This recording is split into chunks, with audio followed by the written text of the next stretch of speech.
درود اور سلام محمد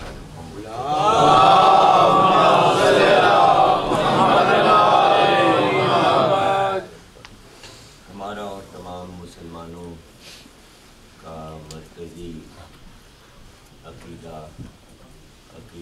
توحید ہے، جس پر تمام کلمہ گو متفق ہیں کہ اللہ ایک ہے، لیکن چونکہ توحید کو سمجھانے والے آل محمد تھے اور ان کے ارشادات اور ان کے بیانات کے بغیر اللہ سمجھ میں آ بھی نہیں سکتا، تو مجبوری آ گئی امت کے لیے کہ فروع دین کے جتنے مسائل تھے وہ سب کے حصے میں تقسیم ہو گئے، سب کو برابر برابر حصہ مل گیا، سب نماز پڑھنے لگے، سب روزہ رکھنے لگے، سب حج کرنے لگے، تو یہ حصہ سب کا برابر ہو گیا۔ توحید کا مسئلہ جب اصول دین میں آیا جو کہ سب سے پہلے، تو اس میں حصہ نہیں بڑھ سکتا تھا، اللہ کو سمجھا نہیں سکتا تھا، تو بہت غصہ آیا لوگوں کو اس بات پر کہ آل محمد نے کیسے سمجھا دیا۔ تو اب ایک ہی صورت تھی کہ ان کی باتوں اور ان کے ارشادات میں تنقید کی جائے اور جو انہوں نے کہا ہے اس کے الٹا کہا جائے اور اختلافات پیدا کر دیے جائیں۔ اس لیے مسلمانوں نے سب سے زیادہ اختلافات اللہ کے مسئلے میں پیدا کر دیے اور مشہور یہ کر دیا کہ اختلافات تو اصل میں علی کی ذات میں بھی نہیں سمجھے آپ، یہی میری مجلس کا اس وقت موضوع ہے، مسئلہ پیدا کیا اللہ میں اور مشہور کیا کہ اختلاف علی کی وجہ سے۔ اب یہ وجہ کیا ہے یہ بھی سمجھ لیجیے، وجہ یہ ہے کہ اللہ کو سمجھانے کے لیے خود اللہ نے جو ترکیبیں استعمال کی کہ ہم کو کیسے سمجھو، تو اس نے مثالوں سے اپنے آپ کو سمجھا، اور پورے قرآن کو آپ سے اس نظریے سے پڑھیں کہ اس میں مثالیں کتنی دی گئی ہیں، مسئلے کتنی بیان کی گئی، جگہ جگہ اللہ اپنی بات کہتا اور کہتا سمجھو مثال یہ فلاں نور یوں روشن ہے، جگہ جگہ آیات میں دیکھیں گے کہ کس طرح شجرہ طیبہ کو سمجھایا، کلمہ طیبہ کو سمجھایا، شجرہ خبیثہ کو سمجھایا، کلمہ خبیثہ کو سمجھایا، مثالیں دے دے کے۔ تو خود ہی کہتا ہے کہ اللہ مثال بیان کرتا ہے، تو مثال ضروری اس لیے تھی کہ انسان جو آس پاس دیکھ رہا ہے جب تک اس کو محسوس نہیں کرے گا توحید کو نہیں سمجھ سکتا۔ تو مثال دینے کے لیے جب وہ مثال دیتا ہے تو اپنے ناموں کو جو اپنی طرف منسوب کیا تو دوسروں کی طرف بھی منسوب کیا۔ اب یہاں سے توحید کا سمجھنا موٹی عقلوں والوں کے لیے مشکل ہو جاتا ہے، اچھی اچھی جو باریک عقلیں رکھتے ہیں، خوبصورت عقلیں رکھتے ہیں، ان کے سمجھ میں بات آ جاتی ہے جب وہ یہ کہتا ہے کہ احسن الخالقین، اس کا کیا مطلب ہے؟ جمع میں خلق کرنے والوں کا احسن میں ہوں، میں اپنا ایک نام اس نے اوروں کو، میں بھی خالق ہوں اور لوگ بھی خالق۔ اب آپ لیکن جب انگریزی سے ترجمہ کریں گے اردو میں تو آپ کہیں گے بلب کا خالق کون ہے، ٹیلی فون کا خالق کون ہے، ٹیلی ویژن کا خالق کون ہے، اردو میں تو آپ یہی لکھیں۔ تو اس وقت شرک کیوں نہیں ہوتا؟ اللہ کا نام مالک ہے، جب آپ کہتے ہیں نہیں صاحب یہ تو اس عمارت کے مالک ہیں، اس پر شرک نہیں ہوتا۔ خیر الرازقین، رزق تقسیم کرنے والوں کا میں خیر ہوں۔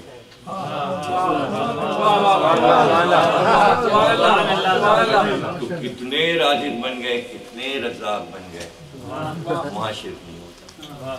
اللہ کہتا ہے میں وکیل ہوں، آپ نے کالا کوٹ دیکھا تھا وکیل صاحب، وہ آپ کا مقدمہ لڑا، وہاں شرک نہیں ہوتا۔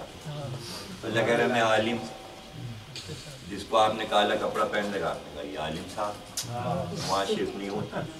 اسی طرح قرآن میں کئی جگہ اس نے کئی لوگوں کو رب کہا ہے، اور اس میں یہ قید نہیں ہے کہ وہ مومن کو رب کہہ رہا ہے یا کافر۔ یعنی مصر کا بادشاہ جو ہے حضرت یوسف کے دور میں وہ کافر ہے، اس کے لیے بھی رب کا لفظ استعمال ہوا سورہ یوسف میں۔ اب ایسی مثالیں قرآن میں، مطلب ان چیزوں کو نہیں سمجھ پاتے لوگ کہ اللہ مثالوں سے بات کرتا ہے، اور پھر اس نے ایک محبت کے جذبے کو اولا کیا اور اولا کر کے کہا کہ سب سے افضل ترین محبت ہم نے یہ خلق کی ہے، وہ ہے ماں کی محبت، اور کہہ دیا یہ ماں جو ہے تمہاری رب ہے، رب یعنی صغیرہ، چھوٹے سے تھے یہی تو تمہاری رب ہے۔ تو اگر رب کا لفظ عام جگہوں پہ استعمال ہو رہا ہے قرآن میں تو شرک نہیں ہوگا، بس قیامت ہے اگر آپ نے کہہ دیا علی رب۔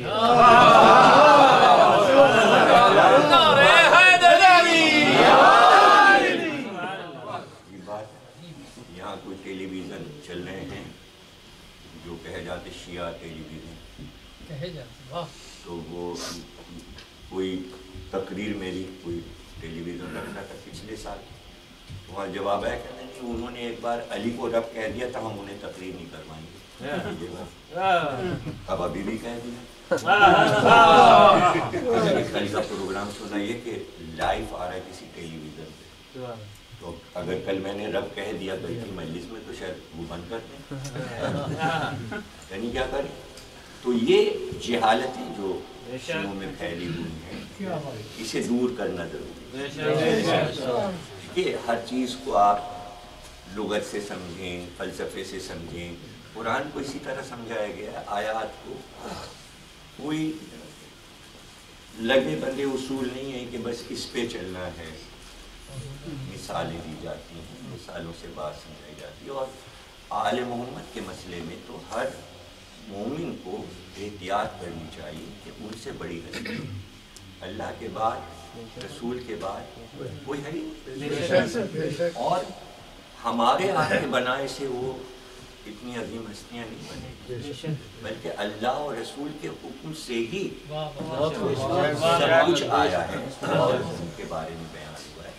وہ یہ سمجھتا ہے کہ کسی راوی نے یا کسی ادیب نے یا شاعر نے معاذ اللہ ان کو یہ رتبے دیے ہیں، یہ رتبے اللہ نے عطا اور اس کے مستحق ہیں، وہ اس کے مستحق ہیں۔ کوئی اگر یہ سمجھ رہا ہے کہ ہم اللہ اور رسول کو اکیلے اکیلے مان لیں گے تو اس سے زیادہ احمق کوئی دنیا میں، بہت بڑا احمق ہے کہ بغیر آل محمد کے نہ اللہ سمجھ میں آئیں گے نہ رسول سمجھ میں آئے گا۔ اب آپ جتنی کہیے میں مثالوں سے بات سمجھا دوں کہ ماں باپ بچے کے لیے رب، رب کے معنی لغت میں یہ لکھے ہوئے ہیں کہ جو ایک درخت لگائے اپنے گھر میں اور روز اس کو پانی دے، لغت میں اسے اس درخت کا رب کہتے ہیں، یہ معنی لکھے یعنی آبیاری کرنے والا، رب کے معنی ہے پرورش کرنے والا، پالنے والا۔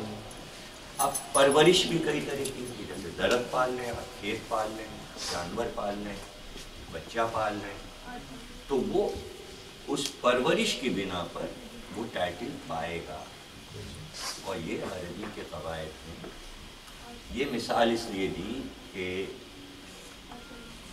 کیسے وہ اپنی رحمیت کو سمجھاتا کہ وہ بندوں پر بہت زیادہ رحمت برساتا ہے. تو یہ تو لوگ کہتے ہیں نا کہ نہیں وہ تو رحیم ہے, ہماری خطاؤں کو بخش دے گا. سمجھاؤ تو کیسے؟ دلیل کیا ہے؟ اس لیے ماں باپ کی مثال اللہ نے دی. جب تم چھوٹے تھے اور ماں تمہارے اوپر مہربان تھی تو آدھی آدھی رات اٹھ کر اپنی نیندیں خراب کی. اس نے کبھی تم نے اس کے کپڑوں پر پیشاب کر دیا, لیکن اس نے کبھی تھپڑ نہیں مارا کہ یہ کیا کیا. یعنی ماں بچے کو اور پیار دے رہی ہے. تو اسی طرح یہ مثال ہے کہ اللہ اپنی بنائی ہوئی مخلوق پر اس طرح مہربان ہے ان کی خطاؤں کے باوجود. اس کی مثال دنیا میں کہیں مل ہی نہیں سکتی سوا ماں کی. تو وہ مثال کہاں سے دی؟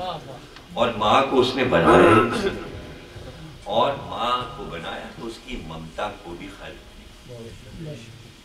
اور دنیا کی ایک طاقت ہے ماں کی ممتا, اور وہ اس نے پرندوں کو بھی عطا کیا اور جانوروں کو بھی دی,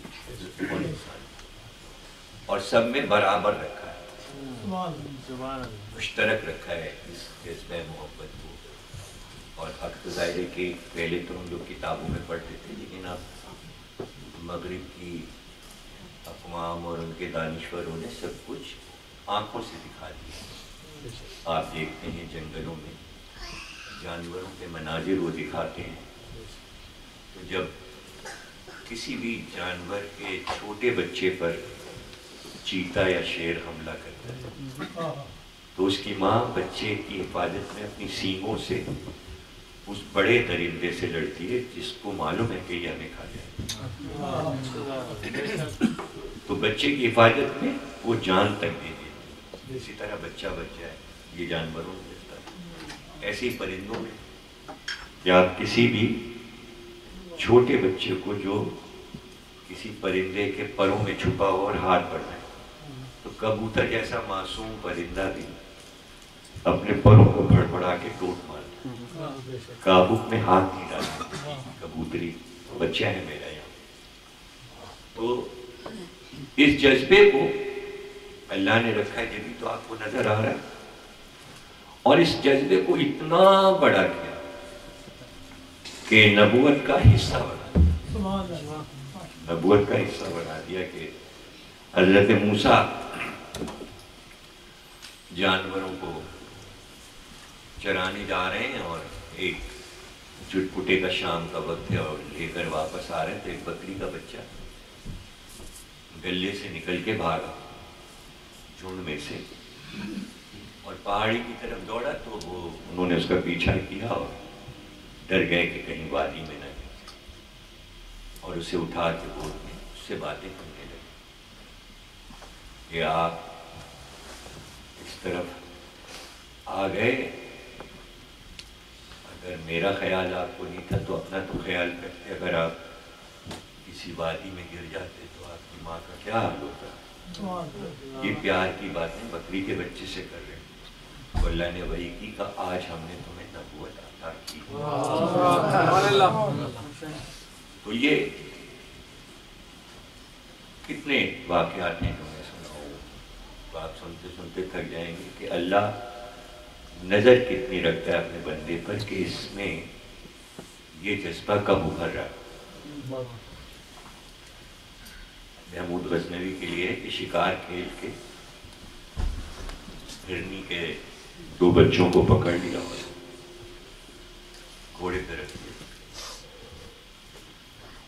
لے کے چلا تو اس نے مڑ کے دیکھا تو ہرنی اس کے گھوڑے کے پیچھے پیچھے چلی آئی. اس کی سمانیات میں واقع لکھا ہے, رات کو اس نے رسول اللہ کو خواب میں دیکھا کہ اللہ نے تمہیں بادشاہی عطا کر دی، تم نے اس ہرنی کو فوراً بچے واپس کر دیا، اس کی ماں کے جذبات کو محسوس کیا. تو اسی کو ممتا کہتے ہیں. یہ انبیاء کو بھی عطا کیا کہ جب تک اپنی امت سے تم پیار نہیں کرو گے، نبوت کہتے ہیں. اسی لیے کہتے ہیں کہ جو ماں کی ممتا والا جذبہ رکھتا ہے اس کے لیے کہتے ہیں اس کا مزاج نبوت جیسا مزاج ہے. تو نبوت جیسا مزاج علم میں استاد کا بھی ہوتا ہے. ایک طالب علم کے لیے جب تک سکھانے والا یہ جذبہ نہیں رکھے گا تو وہ بچے کو سکھا نہیں سکتا. یہ جذبہ تمام علوم میں آپ کو ملے گا.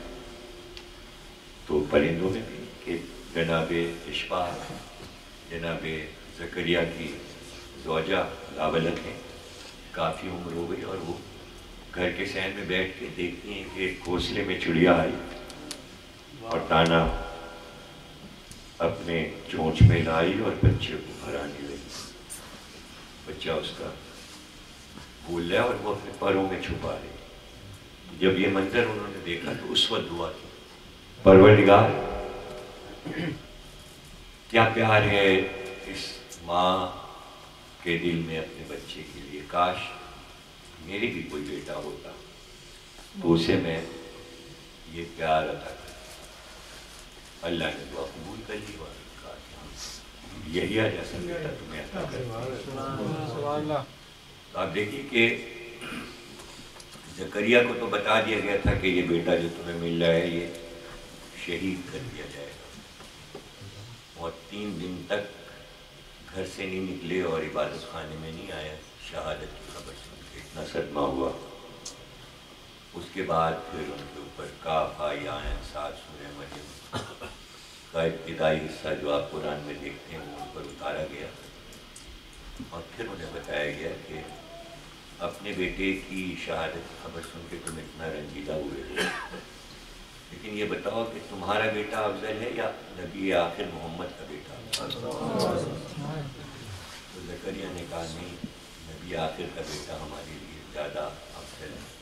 کہا تو وہ شہید کیا جائے گا، اور جیسے تمہارا بیٹا شہید ہوگا اس سے زیادہ ظلم محمد کے بیٹے پر ہوگا. تو زکریا کو صبر آ گیا. لیکن یہاں زکریا کو بتایا گیا کہ تمہارا بیٹا شہید ہوگا، لیکن زکریا کی بیوی کو نہیں بتایا گیا، جس نے دعا کی تھی کہ مجھے ایک بیٹا عطا کر. اس ماں کو اللہ نے نہیں بتایا. تو اتنے دل میں محبتیں اور اللہ کی عبادتیں اور اطاعتیں یحییٰ کے دل میں تھیں کہ ان کا تقویٰ مشہور ہو گیا اور اللہ کے عشق میں روتے تھے، خوف الہی سے آنسو رہتے. لکھا ہی ہے لوگوں نے کتابوں میں کہ خوف الہی سے، لیکن اصل بات یہ کہ یحییٰ کو شہادت حسین کی خبر ہو گئی اور ان مصائب کو یاد کرتے ہوئے اور اتنا روئے کہ گال کا گوشت گل گیا اور یہ دونوں ہڈیاں نظر آنے لگی. تو ماں روئی کے پھائے بنا کے یہاں رکھتی تھی. وہ ماں جس نے مانگا تھا بیٹے کو اللہ سے، وہ دیکھ رہی کہ بیٹا میرا جوان بیٹا ہر وقت روتا ہے. تھوڑی دیر کے بعد آتی تھی اور دیکھتی تھی کہ وہ روئی کے پھائے آنسوؤں سے پھر گیلے ہو گئے. پھر ان کو ہٹاتی تھی اور پھر سوکھی روئی کے پھائے رکھ دیتی تھی. دن بھر یہ کام کرتی تھی. کیا ماں ہے اور کیا پیار ہے. تو میں آپ کو قسمیاں بتا رہا ہوں کہ توحید سمجھ میں ماں کے بغیر نہیں آ سکتی. مرحومہ کی سال ثواب کی مجلس سے اس لیے میں نے یہ ذکر چھیڑ دیا کہ آج عباس کی ماں کی وفات کی تو موضوع سامنے آ گیا. یہ بات میں آپ کو قسمیاں بتا رہا ہوں کہ کہ کربلا کا واقعہ توحید کا مرکزی خیال ہے. لوگوں کو یاد رکھیے گا، کام آئیں گے. بعض جملے میں ایسے کہہ دیتا ہوں جس پہ جتنا چاہے آپ سوچیے تو آپ ریسرچ ورک پائیں گے. اور واقع کربلا کی روح ایک ماں ہے. ماں کی اجازت کے بغیر واقع کربلا مقدر لوح پر نہیں ہوا جب تک زہرا سے اذن نہیں لیا گیا کہ کیا ماں اپنے بیٹے کے لیے اس بار کو اٹھا سکتی. تو زہرا کی ایک ہاں پر توحید قائم ہو گئی. اب اس میں جتنا چاہے آپ شرک تلاش کیجئے بدعقلی میں جو بھی ہو، لیکن عقل کے ساتھ اگر آپ سوچیں گے تو بات سمجھ میں آ جائے گی. ایک ماں کے پیار کو دیکھا، اور قرآن سے میں ایک ایک لفظ سے ثابت کر سکتا ہوں کہ توحید جہاں بھی ہے وہاں ایک ماں موجود ہے. حابیل کا قتل ہے، توحید وہاں موجود ہے، وہ جیسی ماں ہے. کہاں ہے توحید؟ موسیٰ ہی تو توحید کا درس دے رہے نا اپنے حق میں. ماں ہے اور موسیٰ ہے، اور اللہ کہہ رہا بچے کو صندوق میں بند کر کے باہر ادھر. اور پھر خود ہی کہہ رہا اوحینا الی ام موسیٰ، ہم نے مادر موسیٰ پہ وحی کی. جو پیغمبروں پہ وحی کرتا ہے وہ ماں پہ وحی کرتا ہے. دیکھیے ماں کا، اور ہم نے وحی صرف اس لیے کی کہ بچہ ماں سے چھوٹ رہا تھا تو مجھے معلوم تھا اس کا کلیجہ پھٹ جائے گا، تو میں نے اس کے قلب کو قرار دینے کے لیے اس پہ وحی کر دی کہ گھبرانا نہیں، بچہ جلدی مل جائے. تو ہر جگہ وعدے ہو رہے ہیں کہ بچے سے تمہارا امتحان لیا جا رہا ہے. ہاجرہ اور اسماعیل اکیلے ہیں اور ہاجرہ پہ وحی ہو رہی. عیسیٰ گود میں ہے، مریم پہ وحی ہو رہی. تو وہ اللہ جو مادر موسیٰ پہ وحی کرتا ہے، جو مادر عیسیٰ پہ وحی کرتا ہے، کیا وہ اللہ سیدہ پہ وحی نہیں کر رہا؟ یہ جو آپ پڑھتے ہیں نا کہ محضر نامہ ہے، محضر نامہ تو تاریخ نہیں، یہ وہی ہے جو کربلا کے بارے میں ہوئی ہے. اور معصومین نے فرمایا کہ صحیفہ فاطمہ کیا ہے؟ بھئی پیغمبر کے پاس فرشتہ وہی لے کے آتا ہے، فاطمہ کے پاس تو فرشتے چکی پیسنے آئے اور بچوں کا جھولا جھلانے آئے. یہ تو کسی کے لیے ہوا ہی نہیں. تو جب جبریل میکائیل ہر وقت موجود ہی رہتے ہیں تو کیا گونگے تھوڑی بن گئے ہوں گے؟ فاطمہ سے باتیں کرتے تھے، ملائکہ فاطمہ سے باتیں کرتے تھے. اب اس کو آپ وہی کہہ لیجئے. ابھی فاطمہ اسی آستانِ قدس کی رہنے والی ہیں، وہیں سے آئی، پوری دنیا دیکھ کے آئی، ہر ملک کو پہچانتی ہیں. اور یہ گفتگو جو ہوئی ہے وہ صرف اس لیے ہوئی ہے کہ دنیا کے کسی بھی بڑے واقعے میں جو توحید سے منسلک ہو واقعہ، اگر اس میں ماں کی محبت نہ ڈالی جائے تو وہ واقعہ زندہ نہیں رہ سکتا. لوگ کہتے ہیں کہ کربلا کے بعد بھی سینکڑوں دردناک واقعے ہوئے، صرف کربلا ہی کا واقعہ کیوں زندہ ہے؟ یہی تو لوگوں کو راز نہیں معلوم کہ واقعے تو ہزاروں میں، لڑائی، جنگ، یہ پارٹیشن، ملک بننا، فلانا لسانی ہنگامہ، فلانا ہنگامہ، کسی ہنگامے کے پیچھے ماں نہیں ہے. اس لیے کوئی واقعہ زندہ نہیں رہ سکتا. کربلا کے پیچھے پس منظر میں ماں کی محبت، اور ماں کی وہ محبت اللہ نے یکجا کی، اور ماؤں کا انتخاب کیا کہ جس ماں کے پاس فاطمہ کا دل ہو اسی کا بیٹا کربلا جائے گا. تو ان ماؤں کو آزما لیا گیا کہ اس ماں کا دل کیسا ہے اور اس ماں کا دل کیسا ہے. تو اس میں دیکھا اللہ نے، یہ ام لیلہ ہے، ہاں ان کی قربانی کربلا میں، چاہے یہ میرا باپ، ہاں آپ دیکھیں کہ کیا رتبہ دیا اللہ نے ام البنین. کہ عرب میں جس ماں کے 4 بیٹے ہو جائیں اس کو ام البنین ہی پکارتے، بیٹوں کی ماں. 4 بیٹے، 4 برابر کے جوان تھے، اور پھر آل محمد کے گھر میں تو جو تہذیب، جو آداب، جو بلندیاں، جو بزرگیاں تھیں، وہ ہمیں کہیں نظر ہی نہیں آتی۔ انبیاء بھی فخر کرتے ہیں ان چیزوں پر جو باتیں ہم دیکھتے ہیں۔ تو وہاں دراصل دیکھیے آئیڈیل ہر ایک کے لیے فاطمہ کی اولاد تھی۔ تقریر ختم ہوگی، 2-4 جملے عرض کر رہا ہوں، پھر مسائل عرض کروں گا، اذان سے پہلے گفتگو تمام ہو جائے۔ حسن، حسین اور زینب اور ام کلثوم،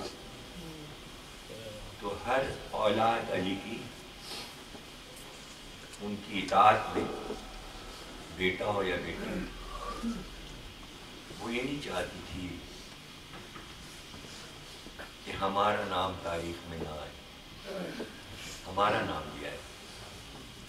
علی کے بیٹے حسن اور حسین کی تاسی میں بلند رتبے پا گئے، چاہے وہ محمد حنفیہ ہوں، عون بن علی ہوں، جعفر بن علی ہوں، عبداللہ بن علی ہوں، عمران بن علی، یا وہ عباس۔ بیٹیاں جناب زینب کی تاسی میں علی کی تمام بیٹیاں، چاہے Bibi Ruqayya, Bibi Maimoona, Bibi Umm Hani ہو، یا بی بی نفیسہ ہو، یا بی بی خدیجہ ہو، یہ سب علی کی بیٹیاں ہیں۔ ان کی تعداد 18 ہے، بیٹے بھی 18 ہیں، لیکن مزاجاً اور فضائل کے اعتبار سے علی کی اولاد ہمیں افضل ہی نظر آتی ہے۔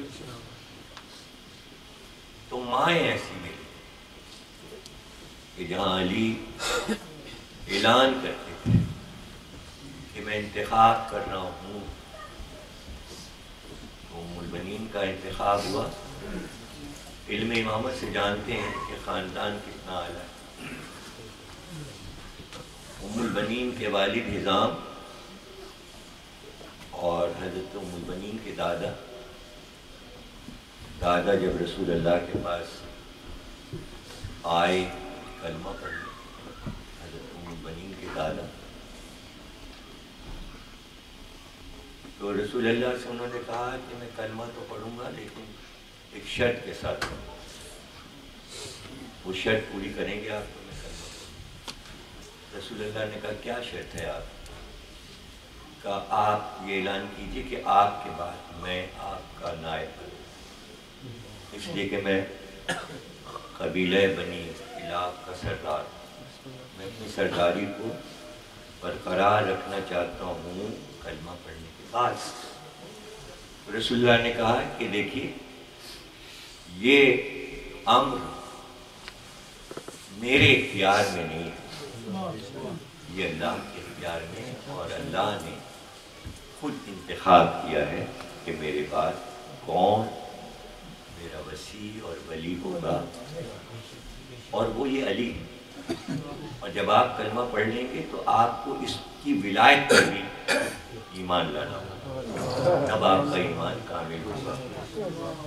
اب یہی وہ چیزیں ہیں جسے ہم ولایت علی کہتے ہیں، اور کچھ لوگ جو دشمن بنے ہوئے ہیں وہ یہاں پر اعتراضات اٹھانا شروع کر دیں، حالانکہ تاریخ بھری پڑی ہے ان باتوں سے، اور اعتراض بھی صرف چڑھانے کے لیے ہے ورنہ علمی نہیں، یہ ایک مسئلہ ہے۔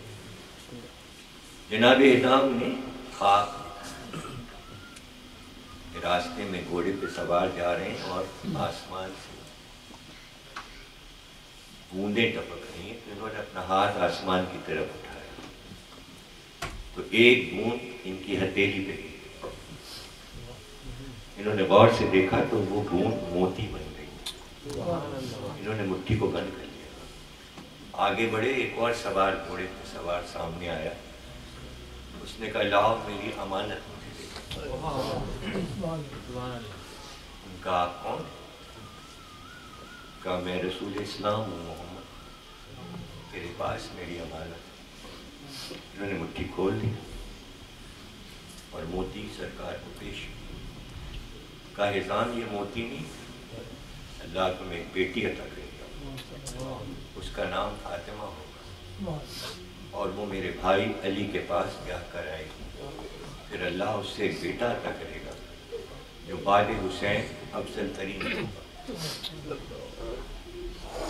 وہ میرا بیٹا ہوگا، میری بیٹی فاطمہ کا بیٹا ہوگا۔ ان کی آنکھ کھل گئی، اور جب مولا علی کا رشتہ آیا تو حزام بہت خوش ہوئی، بیٹی کو رخصت کیا، علی کے گھر پہ آ کر آئی، بڑا خطاب پایا، بڑا منصب پایا، لیکن جب آئیں تو ہماری سے اترتے ہی ڈیوڑی پہ سجدہ کیا۔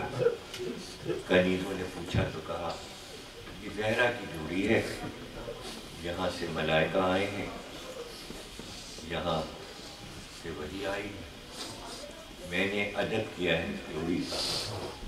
اور پھر حسن اور حسین کے پاس آئیں، زینب ام کلثوم کے پاس آئیں اور ہاتھ جوڑ کر کہنے لگی شہزادیوں ماں بن کر نہیں آئی، میں کنیز بن کر آئی۔